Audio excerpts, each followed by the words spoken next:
But yeah, I was just going over this. I was taught in Bible college and church I grew up in that the book of Esther is the only book in the Bible that doesn't even mention the word God. It doesn't even mention God. But when I plug in the book of Esther to this software, you can see right here God's mentioned 5 times.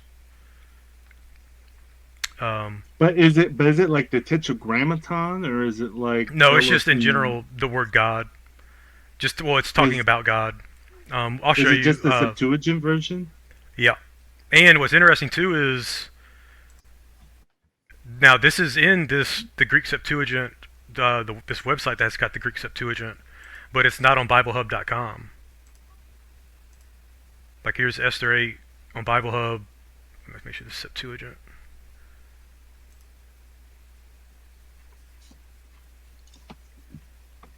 Yeah, so it stops 17 like it does here, but in make sure this is 8. Yes. All right, so here all this information after verse 12 in Esther 8, all this information right here is missing in the Masoretic. Hmm. All this. Wow. And this is just Oh yeah, man. between one verse. Look, And what's man. going on, and the reason why I point this out and why this is going to lead to like the Job deal is that like I always have this thing against like dispensationalism because dispensationalism plays that deal. The Torah was only for the land or was only for the Jews in the land, blasey blasey. But I mean, we can even explain this without the Septuagint, where we see that uh, people were converting. They were becoming Jews because they were in fear for the Jews after Xerxes gave them back their laws and let them have their own force and so on and so forth. People were even circumcising themselves because they were in fear. Um, so they're giving in to Torah and they're living in Persia. And that's 8. This is 10. Now, in the normal, chapter 10 in the Masoretic is only 3 verses. Then we go over here to the Septuagint. And all the information that is missing is all the information that Xerxes is telling everybody we're going to respect the Jews. The Jews now have Passover again. They now have these laws. They can do this. They can do that. They can defend themselves. And that's what's going on. And he's also explaining the deal with Haman or Ammon and 8 and this information. It explains even more as to Haman was basically writing to his. I think he was from Macedonia or whatnot. He was writing to people to come and they were going to have a coup against Xerxes and try to take over Xerxes' kingdom. So Xerxes is explaining that in detail that that's what was going on and that from now on the Jews are going to be respected and blah blah blah. So it wasn't just Haman was trying to kill the Jews; it's he was trying to use the Jew incident as a distraction. So because all of Xerxes' forces were going to be occupied taking out the Jews, and it was going to weaken their forces, so the Macedonians could come in and take the kingdom. So they were trying to do a military coup. Hmm. But he explains that. And so, I mean, this is the information that's missing. I mean, is it big, huge information? Like, no, but it's pretty interesting as to why people would want to take it out. Is it after chapter 8, you say?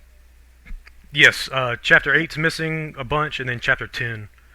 Because chapter 10 in Masoretic is only 3 verses. In the Septuagint, it's still 3 verses, it's just a lot more information. Let me see. Look, man. Have you ever read the Targum of Esther? Nuh-uh. Oh, it's humongous, man. Yeah. It makes the Well, Septuagint Esther look like it's missing information.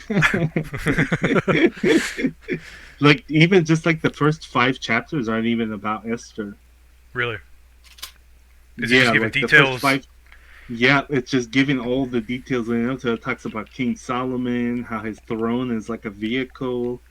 It talks about when all the kings came to pay him homage, Mm-hmm. and then the Queen of Sheba comes to pay him homage. But then it even goes the riddles that she asked him and his answers, and That's It wild. gets and then it gets into Cyrus. How Cyrus tried to sit on Solomon's throne, and he like didn't know how to work it, so he like smashed his knee and crippled himself on the throne Really? because he didn't know how it worked. Yeah, that's crazy. I was like, whoa. So the throne was a type of mechanism. Oh yeah, the throne was like a vehicle. It was Oh, almost I like the got you. I got you. Merkaba. It's I almost got like you. a Merkaba type of thing. Hmm. Okay, I'll have to check that then. It's pretty cool. It's on Now, my website. It's called Shania Ester. Targum I'm Shania sure Ester. I would assume you would have it. And we'll go over this real quick. Same thing, just information is missing um, from the Masoretic to the Septuagint. And here in Genesis 36, uh, we hear this information about this guy Jobab. And he's a son, one of the descendants of Esau. Is I think they say it's like fifth generation from Abraham. But it's going here. This guy Jobab, explain where he is, his parents, and whatnot. And I always wonder who this guy Jobab was. Well, we come here into the Septuagint in 42, and we see here that Job's name used to be Jobab, and we see that his parents are the same names. They're in the same place, the same towns, the same everything. So Job is Jobab. Hmm. He was a king of Edom. And I'm missing one. Here it is.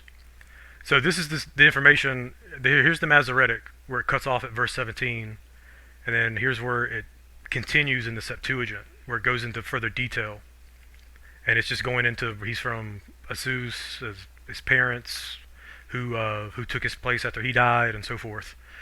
But it goes on to talk, and it mentions where's this book at? It mentions there's further explanation in the Syriac book. And if we search into that book, it's another book that the Syriacs had. And I didn't know this. I wasn't even explained this in Bible college. That we've got just as many Syriac manuscripts as we do Greek manuscripts. And I just learned that probably like a few years ago. But it's a good read. It kind of goes further into detail, and that why, like specifically why Satan, or why the whole test with Job to see if he was going to be faithful or not, is that an angel shows up to Job and starts telling him that people in Edom are putting up altars to Baal, and is explaining that Baal is ultimately Satan or Zazel and so forth. And so Job's like, well, screw this. I don't want this. Like, I'm going to go through and I'm going to destroy all these altars and temples. And the angel tells him, if you do this, Satan's going to come after you. And he's like, well, I don't care. I want this out of my land. So and then here comes Job, the rest of the beginning of Job, with his children getting taken out. And what's interesting to me is I think I brought this up before. I know me and Isaiah have talked about this, about the roles of Melchizedeks, or who the Melchizedeks are.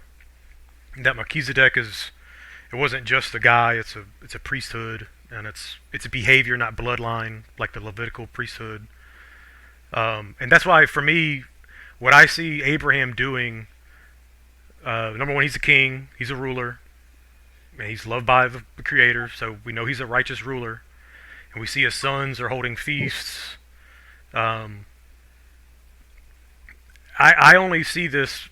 I don't see any other kind of feasts and worship these guys would be doing for God to love them, or for him to love Job, if it wasn't, the same thing that Abraham would have learned. In Genesis 25 and Jubilees 20, this is where before the death of Abraham, and it's further explained in Jubilees, is that he calls all his sons together, Ishmael, Isaac, everybody, and he starts teaching them the ways. He starts teaching them Torah. He's teaching them feasts. He's teaching them everything. And so, for me at least, here comes Job a few generations later, and he's doing the same thing. So that's why I have a theory that Job would be a Melchizedek, because he would be a righteous ruler, like Abraham, like other character. I would say Adam would be the first Melchizedek, and So it's just a lot of information I see that's pointing to that. Um, so if anybody has any ideas, uh,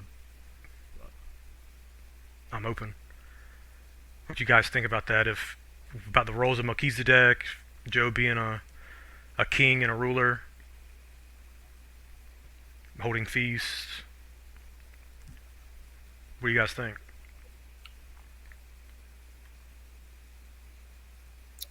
But then why would the New Testament will say that he has no parental? I I think I would lean on that's because like Levi, because Levi was bloodline and Melchizedek would be behavior. That I think that's what it's pointing at, that there's no like beginning, um, or there is no continual bloodline. Now I don't think. Now yes, I'm for sure. I guarantee you there was a guy named Melchizedek. I'm sure there's been a bunch of guys named Melchizedek, but just how Levi is the head of the Levitical priesthood, same with Melchizedek. Just getting the guy's name is the title of the and the meaning or righteous ruler. It's just all encompassing.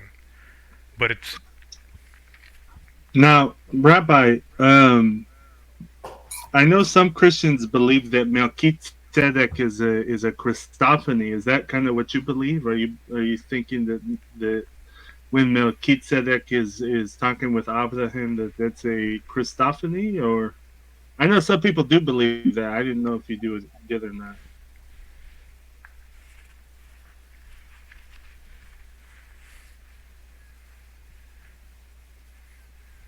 Hard to connect it like that, I think you're yeah, frozen a little bit, Rabbi. I think at least your video's frozen. It's hard to connect him as the person of Yeshua. Uh, yeah, and that's what I always say. There's a lot that I yeah, always say it's the I mean the name Malki, my king is righteous, but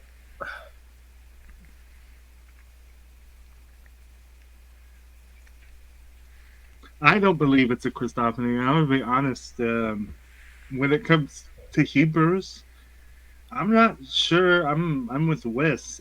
I don't think it can mean that Melchizedek didn't have children or bloodline. Or 'cause I think overwhelmingly in rabbinical literature and even Jewish sources outside of rabbinical literature, they universally say, "Hey, this is Shem." yeah. There's a lot to say that. yeah, they talk about the house of Shem. There was a um,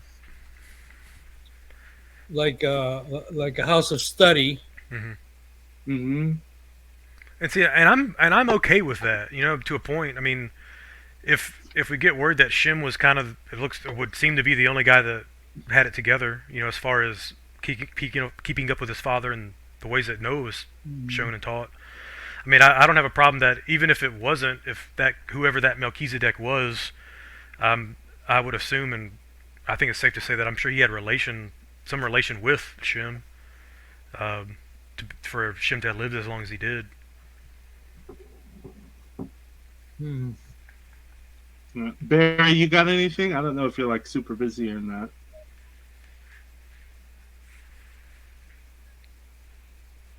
Thank you. Yeah, no, I'm listening. I'm trying to multitask, man, with my kids right now, but I'm listening to y'all. Y'all can Oh, keep my bad, carrying on. Barry. I didn't Yeah, know. no, you good, man. Yeah. For me too. Like, I don't know. I just see, like I was saying, like I just see like all the texts that I've read say that Melchizedek is Shem, and that kind of makes sense because Shem is alive until Abraham's dead. Yeah. So yeah, I mean it's Yeah,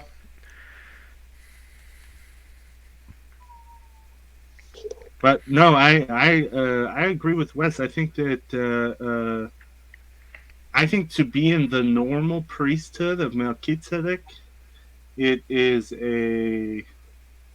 um, it's more of like you're a righteous king and your behavior is matching what God wants, and so Hmm. therefore you can be in the priesthood. But personally, I believe that the high priest of Melchizedek is bloodline. I I will kind of touch on it today, right? When we talk about Mashiach ben Yosef and kind of how Yeshua embodies like the even the bloodline of a Melchizedek. Hmm. Mostly because I see in Jewish literature, especially like in the Targums and in rabbinical literature, it talks about how um, the Melchizedek was broken up at the time that Reuben slept with his father's wife. Hmm. And so instead of Reuben inheriting the Melchizedek like he was supposed to, it was broken up between um, the children of Jacob. And Hmm. so to the kingship went to Judah, the priesthood went to Levi, and the firstborn birthright went to Joseph, Ephraim. And so uh, even in rabbinical thought, it took those three things to be the high priest of the Melchizedek priesthood. And then if we look later on into Yeshua, we see that those